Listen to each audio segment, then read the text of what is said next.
Yeah, look, this has been a really big story that's been playing out over the last 2 years now. So Evergrande's been the one that everyone's been talking about, and they didn't publish any accounts for the best part of 2 years, and now we've seen this massive loss. And we've also seen some of the other big property developers there, like Country Garden and Greenland, have similar problems. And it's really showing that the excesses in China with overbuilding is starting to come home to roost now. And there's just has to be more write-downs really in the property sector there, and that makes it very hard for new property developments to get up. The property market accounts for more than a third of industrial metal sales. What does it mean for iron ore demand? Yeah, iron ore's been a very puzzling commodity, I would say, over the last 6 to 12 months for a lot of the market commentators. And the reason being is, really, if you look at it over the course of the year, iron ore's actually traded very well. It's at around $118 US a tonne today, and it's traded quite orderly between that $110 to $120 range for the best part of the year. We would have expected to have seen a much softer iron ore price with the backdrop that we're seeing with the Chinese property market.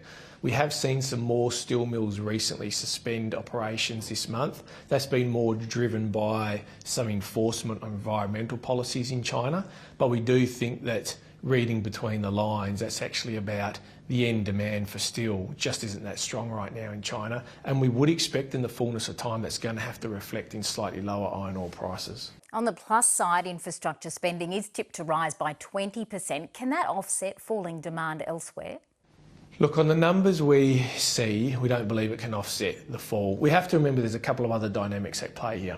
One's the environmental policies in China. So when they try to tighten up on their environmental regulations in China, they do actually generally upgrade to what's called a lump iron ore product, which is a higher grade product. And that's actually good for some of the Australian miners because we produce more of that higher grade product. So that's probably sustained the price of the 62% iron ore grade product a bit more than some of the lower grade products in there.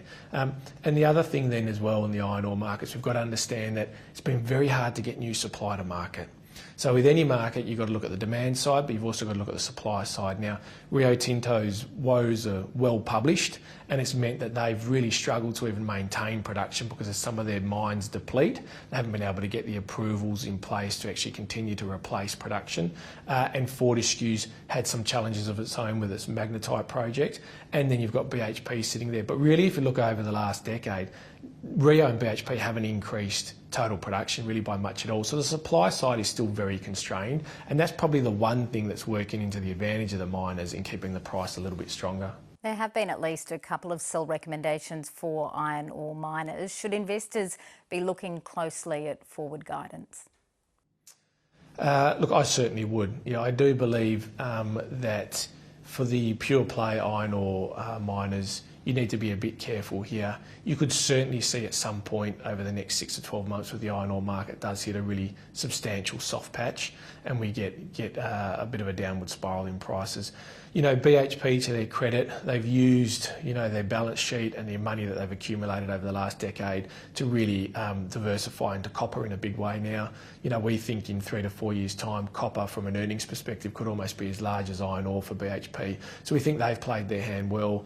Rio probably less so. Fortescue still very much a pure play iron ore stock with obviously the Fortescue future facing industries, which we're all sort of left scratching our heads at the moment to try to how to model up any sort of economic return on those investments. So I do think there needs to be a little bit of caution moving forward if you're in a pure iron ore producer.